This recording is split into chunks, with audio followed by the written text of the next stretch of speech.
और now that we are in 2025, आप एक ऐसे कंट्री में रहते हो जो दुनिया की सबसे ज्यादा आबादी वाला देश है। और क्योंकि अब मैं एक स्पिरिचुअल सीकर हूँ तो ये गंगा है।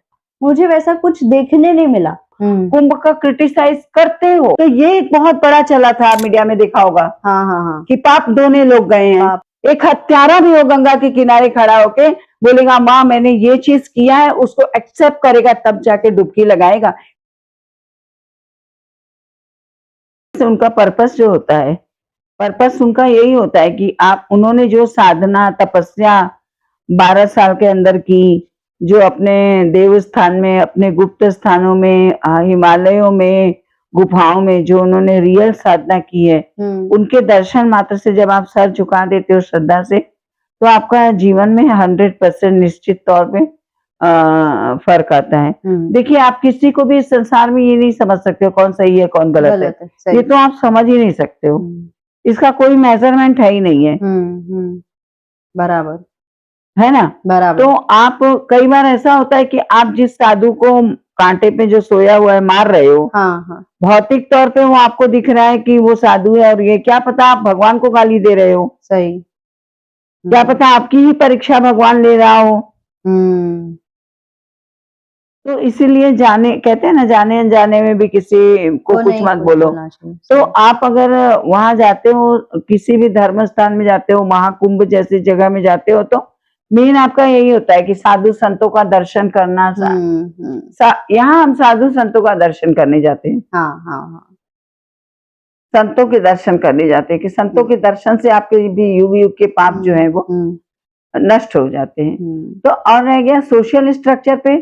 सोशल जब आप दर्शन करते हो तो आप में एक बदलाव आता है। आप में जब लौट के आप आते हो एक अच्छे मन से आते हो। बराबर। आप देखते हो कि धर्म कैसा है, धर्म कितना कठिन है। धर्म कोई भगवा ओढ़ लेना कोई आसान काम नहीं है। भगवा ओढ़ के मधुकरी करना, मधुकरी मतलब भिक्षाटन करना, इतने लोगों का अपमान सहना, ये कोई आसान काम नहीं है। ये बहुत डिफिकल्ट काम है। आपको एक भिक्षुक का सा जीवन जीना पड़ता है। न मालूम कितने लोग आपका अपमान करके चले जाते हैं, और वही आपकी परीक्षा होती है। आप चुपचाप खड़े रहो, आप शांत खड़े रहो। जो दे रहा है ले लो, दे दो बच्चा, ये कर दो। अब आप बोलोगे ये लोग साधु तो भीख मांगने के लिए, तो ये आपका है कि आप उस साधु से क्या लेना चाहते हो और दे क्या दोगे। आपकी औकात क्या है। सही बात।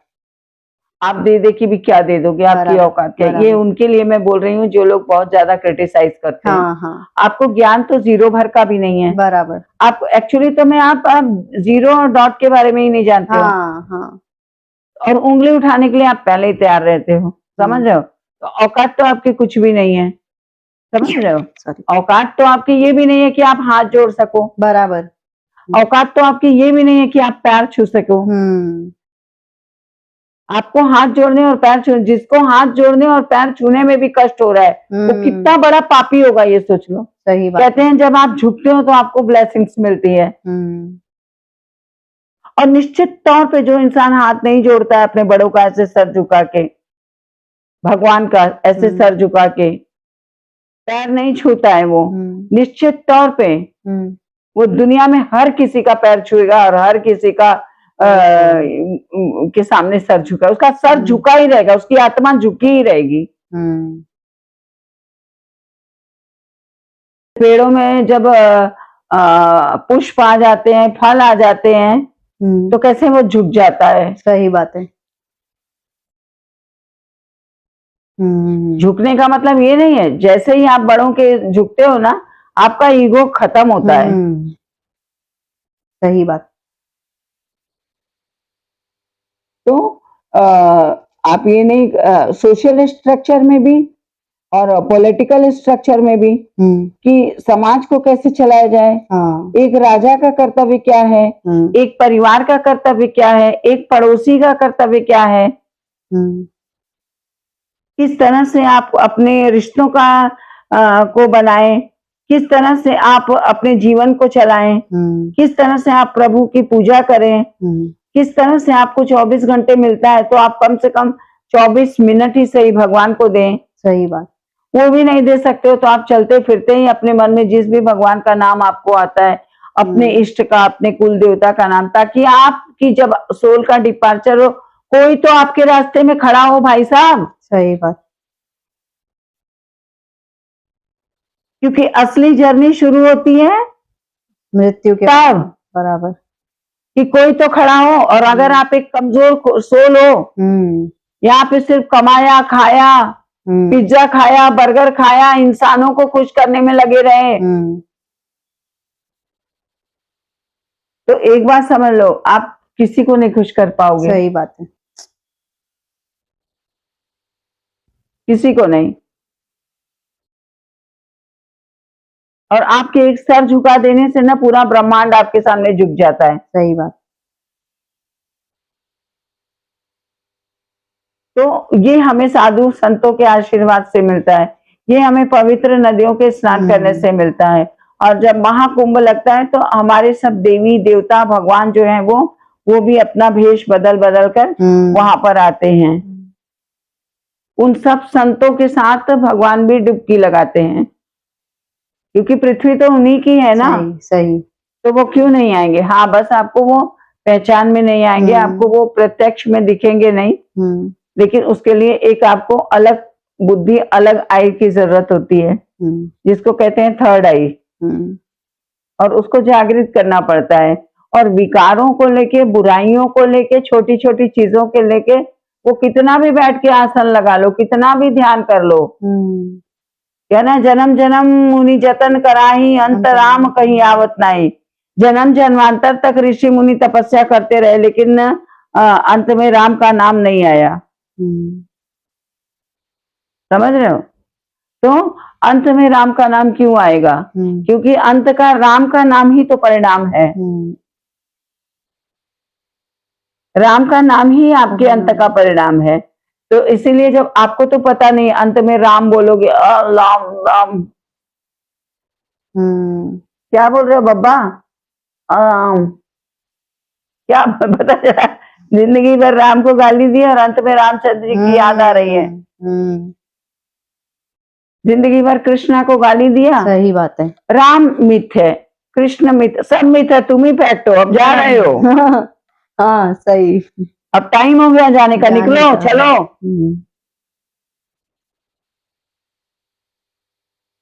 सही।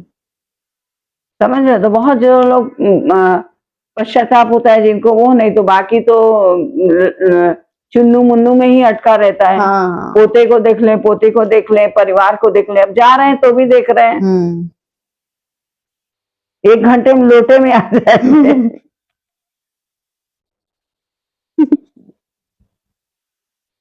समझ रही हो। तो माया मोह और चीजों को जितनी जल्दी इंसान, जितनी यंग एज में संत बनने, आदमी बोलता है क्या छोड़ के सब संत बन जाए। आपको संत बनने कोई नहीं बोल रहा है। हाँ। और यही कारण था कि लोगों ने मंदिरों में पिज्जा, पानी पूरी सब रख दिया आपके लिए। आइए भगवान का दर्शन कीजिए, कीर्तन कीजिए, भजन कीजिए। हाँ, इसी बहाने तुम्हारा जो भी और जो मन हो खाइए, ताकि आपकी आत्मा तृप्त हो जाए। सही बात है। हाँ। भूखी प्यासी आत्मा उधर न जाए भाई। मौत तो कभी भी आती, कहीं पे भी आती है। सही बात। और सबको आती है, सबको आती है। आए हैं जो जाएंगे, जो आया है वो जाएगा, जो मार रहा है वो भी जाएगा, जो मर रहा है वो भी गया। वो तो गया। सही बात। जो राजा है वो भी जाएगा, जो भिखारी है, कौन ऐसा आया जो नहीं गया। जिसके लिए लड़ रहे हो वो भी आके गया। सही सही।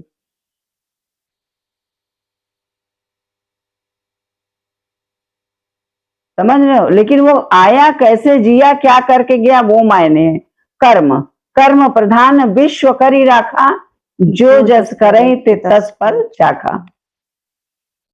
जैसा कर्म करोगे वैसा फल देगा भगवान। ये है गीता का ज्ञान, ये है गीता का ज्ञान। कर्मण्येवाधिकारस्ते,